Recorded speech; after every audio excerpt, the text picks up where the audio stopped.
Success story country का नाम है पुर्तगाल का, स्टडी वीज़ा है पब्लिक यूनिवर्सिटी का। इस वीडियो को स्टार्ट करने से पहले मैं आप सबका स्वागत करता हूं।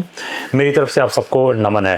तो मैंने बहुत सारी वीडियो में बार बार बताता हूं कि हमें शेंगन की 29 कंट्रीज़ का एक्सपीरियंस है, जहां पर हम पिछले लंबे समय से बच्चों को हायर स्टडीज़ के लिए भेजते हैं और हमारे 99% वहाँ की पब्लिक यूनिवर्सिटीज़ में हायर स्टडीज़ के लिए जाते हैं।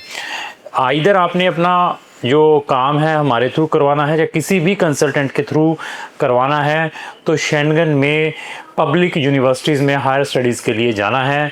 नहीं तो क्या होगा अगर आप प्राइवेट यूनिवर्सिटीज़ में भी अप्लाई करते हैं, एक तो बहुत ह्यूज फीसेस हैं प्राइवेट यूनिवर्सिटीज़ की, और दूसरा वीज़ा रिजेक्शन रेट ज़्यादा है प्राइवेट यूनिवर्सिटीज़ का, और साथ में बहुत सारी प्राइवेट यूनिवर्सिटी स्टूडेंट्स की फ़ीस रिफ़ंड नहीं करती आफ्टर रिजेक्शन ऑफ वीज़ा। तो ये स्टूडेंट की प्रोफाइल पीसीएम, ये स्टूडेंट ने अपनी बीएससी की हुई, ये मास्टर वाला स्टूडेंट है और इसके जो बीएससी में नंबर है 70 से ज़्यादा है। पीटी इसने ऑलरेडी की हुई है। हमारे पास आने के बाद इसने हमें कहा कि मैंने पुर्तगाल में ही जाना है, जहाँ मेरा साथ में स्पेन का ऑप्शन रखें। स्पेन में भी पब्लिक यूनिवर्सिटी में बच्चे का एडमिशन हमने डाला।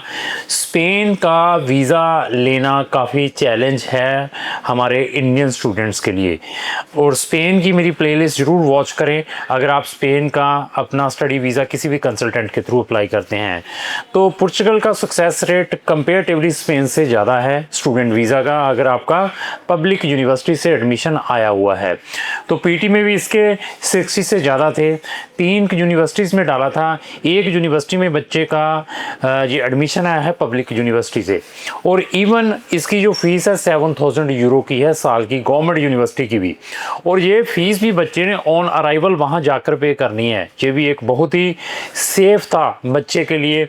और साथ में ये बच्चे ने जो फ़ीस है वो भी इंस्टॉलमेंट में देनी है, पर मंथ के हिसाब से, मीन 700 यूरो पर मंथ देना है। 10 इंस्टॉलमेंट में ये बच्चे ने अपनी फ़ीस वहाँ पर पे करनी है। तो ये देखिए कि एक भी कितनी बड़ी रिलीफ है, क्योंकि ऐसे ऑप्शंस किसी भी कंट्री में 90% कंट्रीज़ में नहीं मिलते जो इस स्टूडेंट को मिले हैं। और ऐसा नहीं है कि बड़ा इजीली एडमिशन आ गया। ये बच्चे को हमसे जुड़े हुए 1.5 साल हो चुका है, मतलब अप्रॉक्स 18 मंथ हो चुके हैं, मतलब ये लेकर चलिए।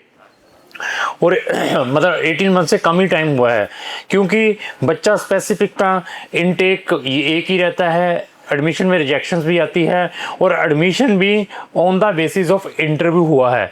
ये नहीं है कि पुर्तगाल में जाना है, हमें 29 कंट्रीज़ का एक्सपीरियंस है, मेरे पास आएंगे सर आपको तो एक्सपीरियंस है, मेरा वीज़ा डाल दीजिए।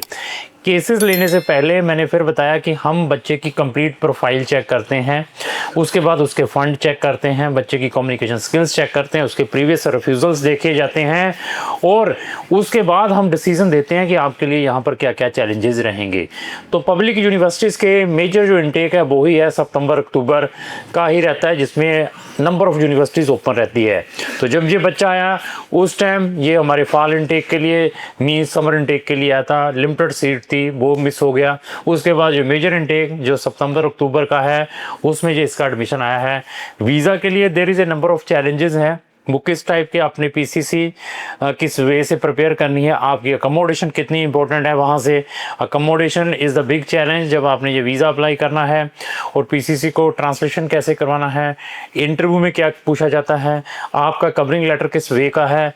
इवन इस स्टूडेंट को जो वीज़ा है एडवांस नोटिस भी मिला है। जब वीज़ा इसका अप्लाई कर दिया उसके बाद उन्होंने एडवांस नोटिस कर दिया कि we are not satisfy about your funds, और that reason we are going to refuse your visa.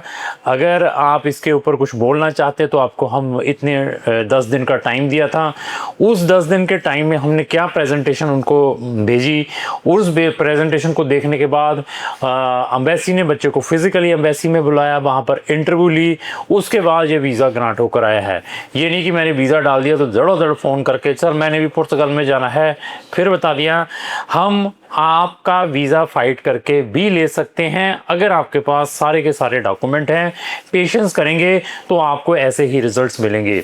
तो लास्ट में मेरी यही रिक्वेस्ट है कि अगर आपने किसी भी शेंगन कंट्री में जाना है, जहां आपने पुर्तगाल का अपना कोई स्टडी वीज़ा अप्लाई करना है, जहाँ एडमिशन आ चुका है, कोई फाइलिंग में हमसे कोई हेल्प चाहते हैं, इन सब चीज़ों में हम आपकी फुल सपोर्ट कर सकते हैं।